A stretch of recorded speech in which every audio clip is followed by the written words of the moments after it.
спеціальний підрозділ головного управління розвідки «Артан» поставлене вами завдання виконав.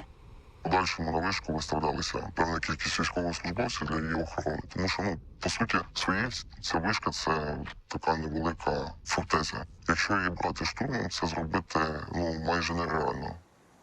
Є один піший захід, тобто через драбину, і є вертолітна площадка. Вертолітну площадку тебе завдання може бути просто для того, щоб не підпустити вертоліт туди, а піший захід ти можеш контролювати там 2 військовослужбовцями, і туди ніхто не підніметься.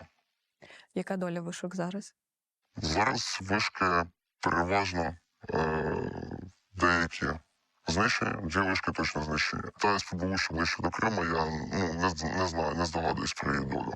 Ймовірніше за все, там міг би перебувати особовий склад ворога. Тому що от раніше були явні ознаки того, що на вишках проживали вони.